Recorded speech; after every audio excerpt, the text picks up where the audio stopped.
Satya English classes की help से आप सिर्फ इंग्लिश लिखना ही नहीं बल्कि बोलना भी सीख रहे हैं। Hi, my name is Aanchal and welcome back to Satya English classes. आप जितनी भी क्लासेस अटेंड कर रहे हैं, आपने नोट करा होगा डे 1 से लेके अब तक मोस्टली हमारा फोकस इंग्लिश लिखने के सीखने के साथ साथ बोलने पर भी है। जो भी हम वीडियोस यहाँ पे आप देख रहे हो जो बन रही हैं, उसके एंड में स्पीकिंग प्रैक्टिस होती है। स्पेशली जब टेंसेस की वीडियो बन रही है तो एंड में स्पीकिंग प्रैक्टिस होती है, जो भी आप सीखते हैं। तो आप एंड तक जरूर वीडियो देखिए ताकि आपकी प्रॉपर प्रैक्टिस हो सके।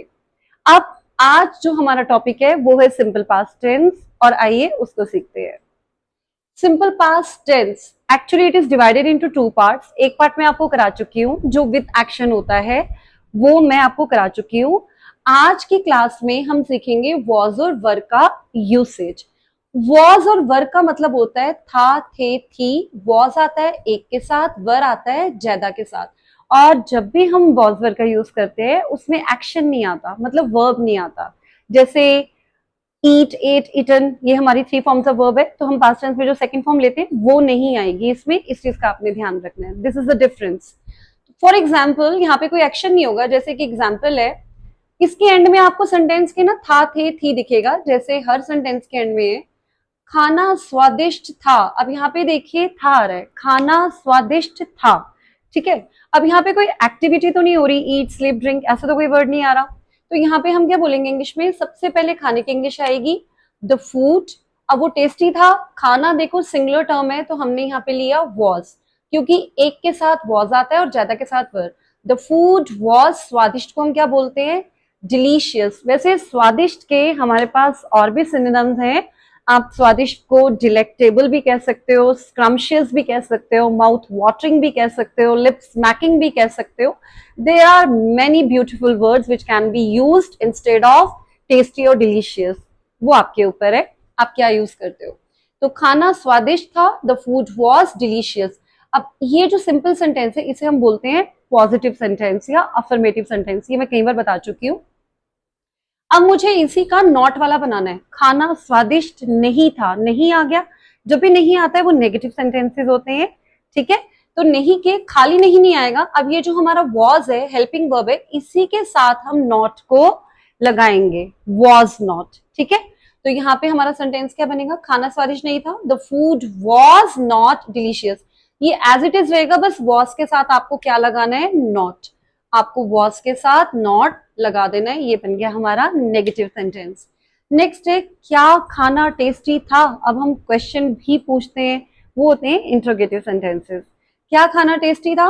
उस केस में ये जो वॉज है, द फूड वॉज डिलीशियस, बस वॉज बाहर आ जाएगा, बाकी एज इट इज रहेगा। अब जैसे वॉज बाहर आ गया तो क्या हो जाएगा? वॉज द फूड डिलीशियस, बाकी एज इट इज है। तो उस केस में हमारा वॉज का डब्ल्यू बड़ा हो जाएगा, वॉज द फूड डिलीशियस, और पीछे आएगा क्वेश्चन मार्क, क्योंकि ये इंट्रोगेटिव सेंटेंसेस हैं, इन्हें हम प्रश्नवाचक भी कहते हैं। नेक्स्ट है क्या खाना टेस्टी नहीं था, डिलीशियस नहीं था, तो वहां पे होता है नेगेटिव इंट्रोगेटिव। यहाँ पे नहीं भी आ रहा है, क्वेश्चन भी पुट किया जा रहा है। इस टाइप के सेंटेंसेस होते हैं नेगेटिव इंट्रोगेटिव। तो क्या बनेगा? वॉज द फूड, यहाँ पे था डिलीशियस तो यहाँ हो जाएगा was the food not delicious. I hope this is clear. Then next sentence है किताबें महंगी थी। अब देखिए फूड तो सिंगुलर टर्म था, किताबें महंगी थी, किताबें हो गया प्लूरल क्योंकि बुक ज्यादा है, बुक्स हो गया। तो यहाँ पे जब ज्यादा होता है तो ज्यादा के साथ हम क्या लेते हैं? वर। ठीक है, ज्यादा के लिए वर आता है तो क्या बोलेंगे? The books were expensive. महंगी को क्या बोलते हैं? एक्सपेंसिव। हम इसे कॉस्टली भी कहते हैं, अगर और बेटर वर्ड चाहिए तो एक्सॉर्बिटेंट भी कहते हैं, एक्सॉर्बिटेंट। तो डिपेंड करता है what kind of words you love to use. तो हो जाएगा द बुक्स वर एक्सपेंसिव। ये हुआ अगेन पॉजिटिव सेंटेंस। नेगेटिव करने के लिए मुझे वर के साथ नॉट लेना है, बहुत ही सिंपल है। तो क्या हो जाएगा? किताबें महंगी नहीं थी, the books were not expensive. The books were not expensive. क्या किताबें महंगी थी? अब इस केस में क्या बाहर आना चाहिए हमारा? वॉज या वर ही बाहर आता है। यहाँ पे वर है तो वर बाहर आ जाएगा क्योंकि हम क्वेश्चन फ्रेम कर रहे हैं। तो हमारा था द बुक्स वर एक्सपेंसिव में वर बाहर आ जाएगा तो क्या रहेगा? Were the books expensive. तो डब्ल्यू यहाँ पे कैपिटल हो जाएगा, were the books expensive, and then we have to put question mark at the end of the sentence. End में क्वेश्चन मार्क लगा देना है। ये होता है इंट्रोगेटिव। क्या किताबें महंगी नहीं थी? वर द बुक्स नॉट एक्सपेंसिव, इसमें नॉट भी आ रहा है और क्वेश्चन भी आ रहा है। सो आई होप ये आपको 4 types of sentences with the help of was word clear हो गए होंगे। और इसमें एक चीज ध्यान दीजिएगा, वॉज वर्ड तब आता है जब कोई एक्शन नहीं होता, ईट स्लिप ऐसा कोई वर्ड नहीं आना चाहिए, तभी हम वॉज वर्ड का यूज करते हैं। अब इस पे बेस्ड स्पीकिंग कैसे होगी, देखिए आपसे कोई भी क्वेश्चन पुट कर सकता है किसी भी टेंस में, तो वो आपको अच्छे से आना चाहिए। फॉर एग्जाम्पल यहाँ पे एक क्वेश्चन मैंने लिखा है, वॉज द सिटी क्राउडेड, क्या शहर भीड़ भाड़ वाला था, शहर में भीड़ थी, वॉज द सिटी क्राउडेड। अब एक चीज ध्यान दीजिएगा, जब भी आपसे कोई ऐसा क्वेश्चन पुट करता है तो वो वॉज है, आप स्टार्टिंग में चेक कीजिए क्या आ रहा है, वॉज आ रहा है तो मतलब पास्ट टेंस है, आपके आंसर में भी वॉज आना मैंडेटरी हो जाता है उस केस में। तो वॉज द सिटी क्राउडेड, तो हम क्या बोलेंगे, अगर मुझे आंसर यस में देना है, व्हाट शुड आई से, yes the city was crowded, yes the city was crowded. और अगर आपको इसको एक्सटेंड करना है, लेंथ बढ़ानी है, तो आप रीजन दे सकते हो क्यों क्राउडेड था। तो यहाँ पे हम बिकॉज करके रीजन दे सकते हैं, बिकॉज का मतलब होता है क्योंकि, because of the festival, festival के कारण, त्योहार होगा, जैसे अब दिवाली आने वाली है, it is round the corner, तो उसके कारण शहरों में भीड़ होती है, लोग शॉपिंग वगैरह करते हैं ना। तो yes the city was crowded because of the festival.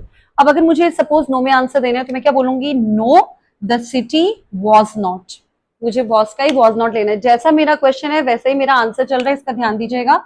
अगर क्वेश्चन में वॉज है तो आंसर में भी आ रहा है, no the city was not crowded. Again अब मैंने बिकॉज ले लिया, मैं यहाँ पे अगली बार एज ले सकती हूँ, सपोज अगर मुझे चेंज करना है कुछ, तो as it was a weekday, मतलब सैटरडे संडे नहीं था, वीकडे चल रहा था, तो भीड़ भाड़ नहीं थी शहर में, ठीक है। No the city was not crowded as it was a weekday. तो you can quote any reason, you can give any reason to extend the length of your answer. और यहाँ पे आप चाहो तो बिकॉज या एज करके कह दो, या एंड करके, या कोई भी एक लाइन अपने आप से ऐड कर सकते हो, तो वो थोड़ा सा आपका एक सेंटेंस मेकिंग और अच्छी हो जाती है।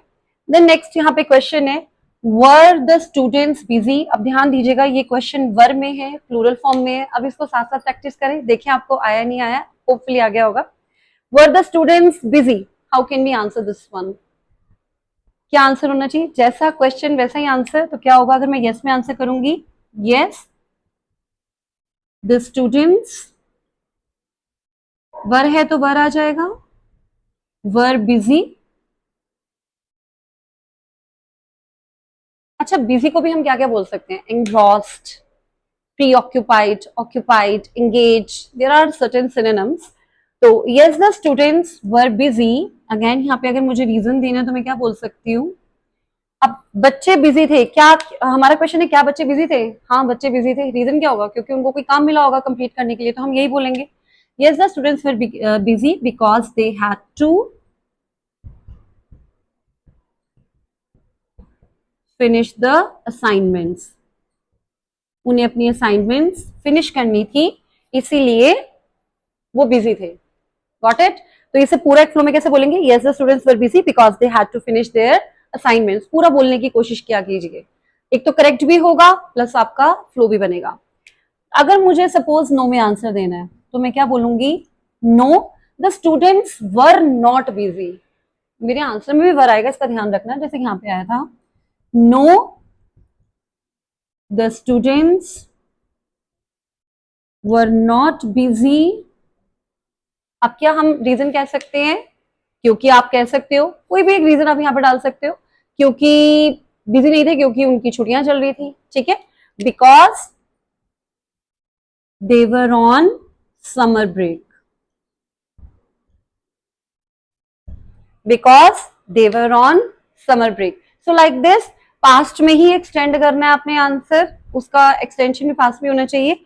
So like this you can answer questions and even you can ask from others। तो ये बहुत जरूरी है हम करेक्ट इंग्लिश बोले। अब आपके पास काफी सारी प्रैक्टिस के लिए क्वेश्चंस है, do, does, is are am, did, was, were, इतना हमने यहाँ पे सीख लिया है। तो आपसे अगर कोई भी जनरली इन्हीं में क्वेश्चन पूछे जाते हैं, आप जितना प्रैक्टिस करेंगे उतने आप फ्लुएंट होते जाएंगे। Hope you liking my videos and if you really learn something and if you wish to learn something else you can comment and like my videos। Bye bye।